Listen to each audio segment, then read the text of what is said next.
Hai semua, saya Nura Akila dan bersama saya dengan Dan saya Nazwa. okay, hari ini kita akan interview lah Nazwa. Kita nak tanya apakah pengalaman dia sepanjang menjadi pelajar Universiti Pendidikan Sempatan Inggeris. Okey, jadi Nazwa, Ya. sebelum kita nak tanya pasal pengalaman lah di sini, kita nak tanya apa latar belakang awak, asal mana? Okey, hai semua. Nama saya Nona Zuatul Syuhadah bin Zulkarnain. Saya dikenali koneksi dengan nama Nazwa. Saya anak kelahiran Kelantan, tapi saya menetap di Pasir Gudang, Johor. Dan sekarang saya berumur 22 tahun. Sebaya lagi. Sebaya. Okey, kita nak tanya lah.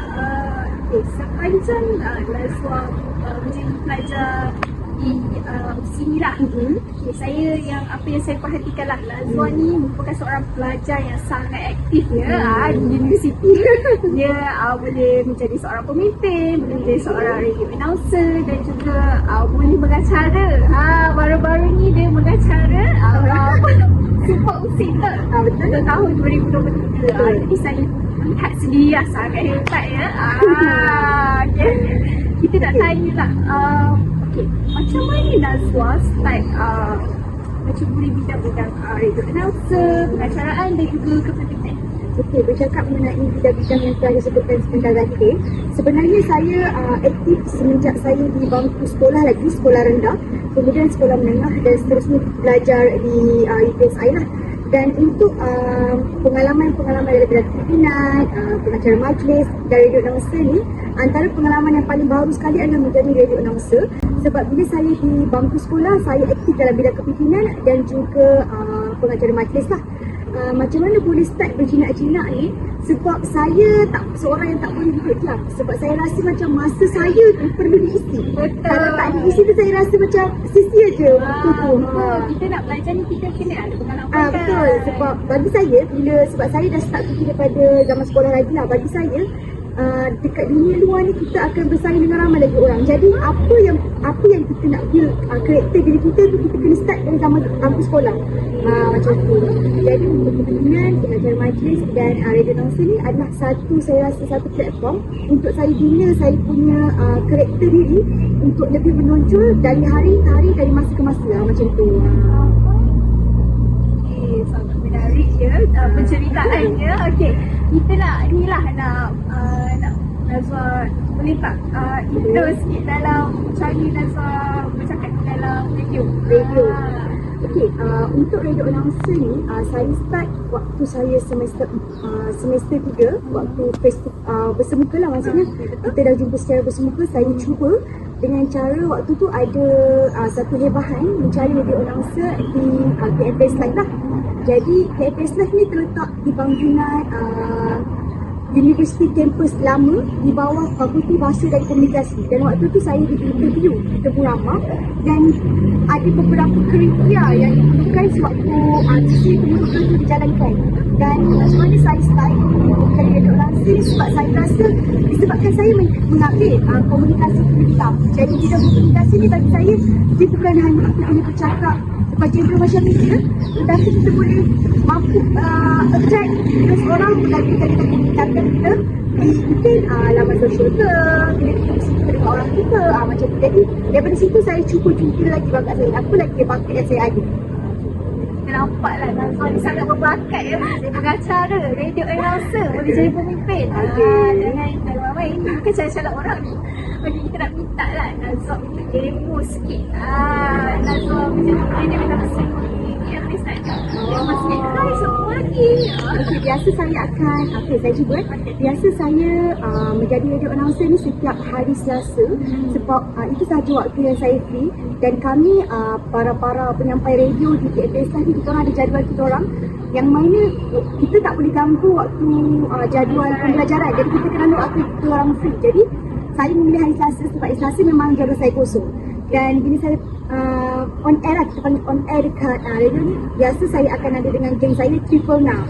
Sebab nama dia orang Nazmi, lepas tu seorang lagi tiba-tiba tak ingat pula nama dia, Akina, dan juga saya Nazwa. Jadi Triple Now. Jadi bila start tu kita akan macam ni. Hai, kita akan start macamnya. Hai semua, bersama kami, saya Nazwa, saya Kina dan kami Nazmi dan Naudi kan. Dan sekarang kami berada di PR Face Live Suara Siswa Milenial. Macam tu. Macam tu lah. Lepas tu baru masuk tajuk. Tadi dulu lah baru masuk tajuk. Macam tu. Menarik. Dan hidup Nangsa ni, dari Nangsa lah, dari sisi kita punya slot, kita orang ambil slot sembang kopi O. Sebab dia ada macam-macam slot dan kami mengambil sembang kopi O start dari pukul 3 sampai pukul 4 macam tu. Jadi slot tu petang lah. Jadi kita akan santai sikit. Topik pun tak terlalu berat.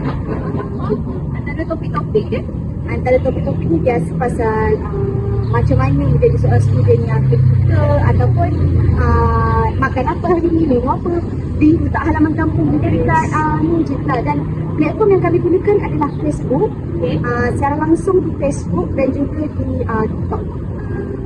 Dua platform sahaja. faham kan TikTok ni baru-baru lagi dah. TikTok ni baru-baru lagi kan. Jadi orang kami para public sekarang generasi muda sekarang dia tak mendengar dah di Facebook tu.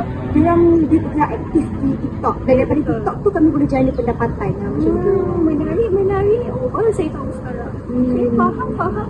Okey, selain daripada menjadi radio announcer lah, kita tahu dia pengacaraan kan, dan juga webinar. Okey, nak tanya dalam bidang pengacaraan, ada tak mentor macam siapa yang melatih orang untuk jadi seorang pengacara? Sebab saya perhati lah, orang ni seorang dalam apa-apa majlis je dia boleh adapt dan terus menjadi pengacara yang hebat itu. Okey, bagi saya bila menjadi pengacara majlis ni atau lebih kenali sebagai MC lah. Bila kita jadi MC ni untuk siapa saya punya mentor tu kan. Sejujurnya waktu saya zaman sekolah rendah saya tak ada mentor ni, walaupun saya start menjadi pengacara waktu saya darjah 6. Tetapi bila saya masuk tingkatan 1, saya tak ada mentor apa-apa. Saya cuma dilatih. Tetapi saya ada satu mentor yang saya kenal sewaktu saya terlibat dalam kepimpinan lah waktu di Johor dulu. Sebab saya sekolah di Johor. Jadi ada satu MC yang terhebat sekarang di Malaysia. Kalau you all nak tahu siapa, you all boleh search Amir Hil. Dan sekarang dia adalah MC untuk momen kahwin. Saya banyak belajar daripada dia. Maksudnya kalau dia ada buat bengkel ke apa ke, saya akan join. Dan kami agak rapat lah macam tu. Saya berhubung lah macam dia akan dia bukanlah ajar, tetapi dia bagi ilmu-ilmu macam mana kita nak adapt dengan orang ni walaupun kita tak pernah berjumpa, tak pernah bergandingan dengan dia, tapi macam mana caranya macam tu. Menarik. Mungkin lepas ni saya boleh jadi pengacara. Boleh, semua orang ada bakat tu. Cuma bagi saya pengacara majlis ni kalau kita nak jadi, ada orang kata dia sifat semula jadi ataupun macam ni kelebihan diri, tapi ada orang dia memang betul-betul dilatih untuk menjadi pengacara majlis. Kalau macam saya, ada orang cakap suara saya ni suara-suara yang klasik. Maksudnya kalau saya ada event yang macam memerlukan suara-suara zaman orang-orang dulu, majlis rasmi ke apa ke, mereka akan panggil saya sebab nada dan tone suara saya tu tak sama dengan orang lain. Macam tu. Okay. Dah banyak dah tahu. Okey, selain daripada tu kita nak tanya lah, ada tak cabaran selama menjadi seorang pelajar ni, ada dalam bidang radio announcer, pembelian dan juga pengacaraan, ada tak dari segi awal ke situasi? Bagi saya sepanjang saya menjadi pelajar Universiti Kedai Sultan Idris ni selama berapa semester dari semester sekarang, cabarannya adalah bila kita nak bersaing dengan orang lain tu apabila kita diperlukan dalam satu-satu acara itu. Dan macam mana nak cakap bagi saya, walaupun kita dah biasa bercakap, kita still akan ada rasa nervous di hadapan orang, lagi-lagi kita menjadikan event yang sangat besar. Okey, macam tahun 2023, tahun lepas, telah tercapai saya punya impian. Sebab saya setiap tahun saya akan letakkan saya punya diary apa yang saya nak setiap tahun. Dan saya akan tick. Dan sebab itulah saya dah pension untuk tahun 2024 ni. Bukan pension apa, saya dah macam sebab saya dah dapat. Tapi saya masih nak mengambil kalau macam orang nak ambil saya jadi MC ke, saya pergi. Cuma saya dah tak dah tak terlalu aim sangat sebab saya dah aim yang terlalu besar tu dah settle. Okey, mesti nak tahu kan apa yang saya aim terlalu besar tu. Contoh-contohnya? Contohnya pada tahun 2023 saya telah menjadi pengacara majlis untuk Super UPSI, yang mana Super UPSI ni antara event ataupun program yang terbesar di Universiti Pendidikan Sultan Idris. Dan waktu tu saya dipelawa oleh kawan saya untuk bergandingan dengan dia untuk mengacarakan majlis tersebut lah. Itu untuk Super UPSI. Kedua, saya dipilih untuk menjadi MC untuk Global Conference. Global Conference di Globcom lah. Dan waktu tu Global Conference adalah peringkat antarabangsa. Dan waktu tu saya tercapai sebab saya mengenalkan program di mana perasminya adalah YB Fahmi Fazil. Waktu tu maksudnya saya dah capai dah apa yang saya nak. Dan pada tahun 2024, sekali lagi saya diberi kesempatan saya bergandingan dengan seorang MC yang hebat di UPSI, dan juga kami sepentas dengan Najwa Latif. Maksudnya setiap tahun tu saya menjadi peningkatan lah macam tu. Nampaknya Nazwa banyak kabel. Dia sebenarnya banyak kabel ni adalah kerana saya banyak connection di UPSI. Jadi pesanan saya untuk siapa yang nak aktif dalam Universiti Pendidikan Sultan Idris ni, jangan kita berkawan hanya satu kelompok saja. Cuba cari kawan-kawan lain supaya kita dapat bina diri kita. Macam tu. Supaya kita dapat pengalaman. Betul. Pengalaman tu penting sebenarnya untuk membina keyakinan diri. Berbina lagi diri kita macam mana. Kita nak jadi apa. Macam tu. Okey. Kata-kata terakhir Nazwa. Kata-kata terakhir untuk saya disampaikan kepada semua yang mendengar. Okey.